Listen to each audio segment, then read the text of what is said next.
Good day and happy Sunday, dear friend in Christ. Today is the 34th Sunday of Ordinary Time, when we celebrate the solemnity of Christ the King.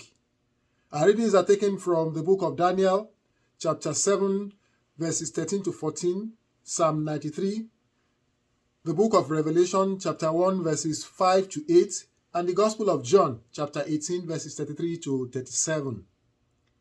It is the last Sunday of the church's liturgical calendar. And we are almost at the end of the circular year. In the United States, for instance, with the celebration of Thanksgiving, we know we are drawing close. And we will begin to have the end of the year and Christmas parties. And such was it in a factory where everyone has contributed towards the great annual party. So all are invited, since they also contributed to the growth of the company. Managers, supervisors, sales rep, secretaries, clerk, engineers, drivers, security personnel, just name it. Everyone is invited as part of the party. It was a great celebration that people look forward to at the end of the year. It was this kind of a buffet, serve yourself kind of arrangement that the food and drink usually take. John, a new worker in this factory, employed just about a few weeks before this party, saw someone. The only person he really knew was Mary, whom he already grew up with while in the village.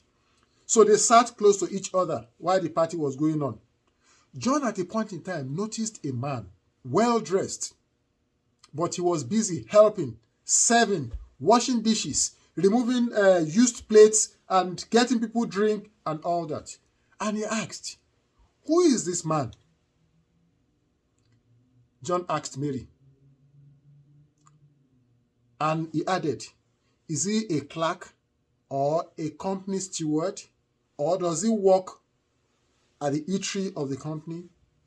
Mary answered, "No, that is the CEO of this company, the overall boss of this company." But John was surprised. He looks more like a servant. Look at him moving around, carrying dishes, pushing and gathering trash, offering people drink and food. I thought the CEO should be seated somewhere and be served. That was John's comment when he realized they told him that is the boss. Mary answered, "This man is different. He's not like any other boss I know in this place or elsewhere. He is one like us. He shares works, he greets everyone he meets, he talks and shares with everyone at every point in time. He makes no difference between anyone. He treats us equally. A clerk deserves much respect as a manager as far as he is concerned." Dear friends, that is the model Jesus gives us, Christ the King. At the end of the year, we are called to look at our lives and see if we have lived the way our King asks us to live it out. We look at him again and see him as our King, who came to serve, not to be served, and calls us to do the same. The first reading reminds us that God that we serve is a king, but is a king by giving us a glimpse into what the kingdom of Christ looks like in the reading. An idea of what the feast with the king will be. The second reading does remind us that we are princes and princesses of God's kingdom. Therefore, we need to live as such. In the gospel reading of today, Are you the king of the Jews? That was the question. To clear possible misunderstanding, Jesus replied, do you ask this of your own accord, or have others told you about me? Of course, because mine is not a kingdom of this world, but my kingdom is not of this kind. He is not the kind of king with soldiers, with security men to defend him. The Prince of Peace, the King of Kings, he has come to serve, not to be served. He should be king that rules our hearts and lives.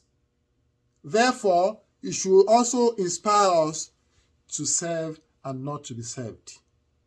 His kingdom is of love and mercy, justice and peace, freedom and liberation. People of this kingdom are those who welcome God into their lives, those who willingly obey his will, those who every day pray and live with their whole heart. The thought, the prayer, your kingdom come. They don't only say it or pray it in our Father, they pray it and they live it out in love. Those who live, not just say those words each time they do, but they live it every moment of their life, hoping that the kingdom will come. Not in hate or hateful feelings, not in immoralities, not in gossip, not in corruption, not in cheating, lying, or selfishness. From our story, Mary said, he is one like us. That is why the second reading says, he loves us and make us line of kings. Jesus is one like us in all things except sin. We should therefore celebrate this solemnity of the Lord as our King by accepting Jesus once again and every day renewing it as our King, the ruler of our hearts. We should pray with special attention those words each time they come up, your kingdom come, in our Father.